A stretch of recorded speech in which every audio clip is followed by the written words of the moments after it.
BBC News with Sue Montgomery. The Israeli military says its ground forces inside Gaza City have found tunnel infrastructure, including a spiral staircase and a lift that it believes served as a base for Hamas leaders.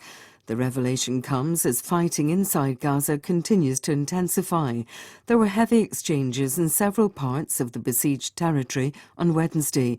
Hamas said it had killed dozens of Israeli soldiers. David Bamford reports. An Israeli army spokesman said the tunnel network branched out from properties inside Gaza City that were registered to the Hamas leader, Yahya Sinwar, and other senior figures. Video footage, which included recognisable landmarks including Palestine Square and a community college, showed a series of nearby tunnels kitted out with electricity, plumbing, surveillance cameras and heavy blast doors. A map illustrated how, according to the military, the homes of the top Hamas figures were linked underground. The UN Security Council has again postponed a vote calling for a suspension of fighting in Gaza as diplomats struggle to agree on the language of the draft resolution. Diplomats are trying to avoid a third US veto. The president of Venezuela, Nicolas Maduro, has welcomed the release by the United States of the Colombian-born businessman Alex Saab, calling it a triumph for truth. Mr. Saab, who was being held on money laundering charges, was returned to Caracas as part of a prisoner exchange.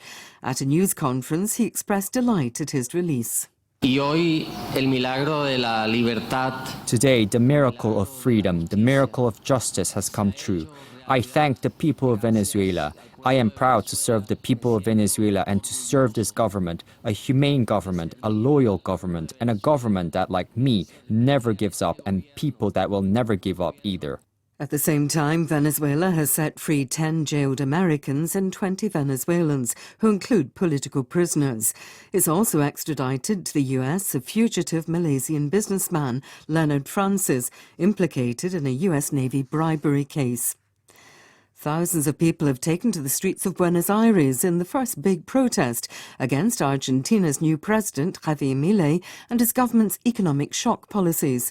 Natalio Casoy is a journalist in Buenos Aires. They are worried about Javier Milei's political decisions, particularly how much he wants to cut the budgets of the state, and that might end up affecting people like them. They're also worried that the policies implemented by Javier Milei's government might not help the economy, or at least the people that are more damaged by the current situation, particularly the high inflation. Actually, inflation is not yet slowing down.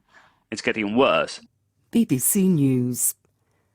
The United States has sharply criticised a new Hungarian law against foreign influence passed by its parliament last week.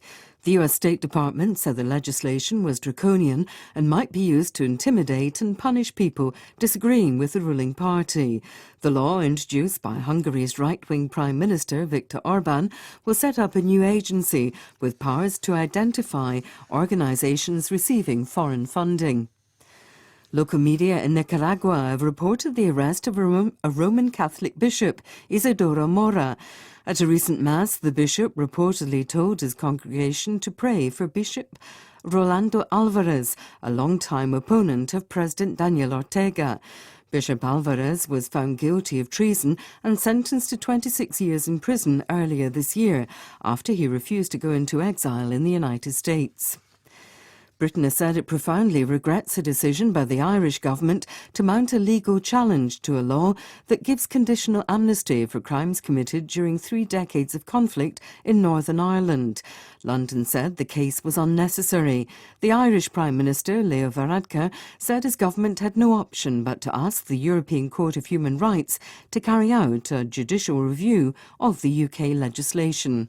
It is something that we're genuinely doing with a sense of regret, but we did make a commitment to survivors in Northern Ireland and the families of victims that we would stand by them and also stand by the Good Friday Agreement, which specifically references the European Convention on Human Rights. Separatist Tuareg forces in northern Mali say they've begun a campaign to block major roads as both they and the army battle to fill a vacuum created by the departure of UN peacekeepers. A rebel alliance said it was disrupting traffic heading to Mali's northern borders. BBC News.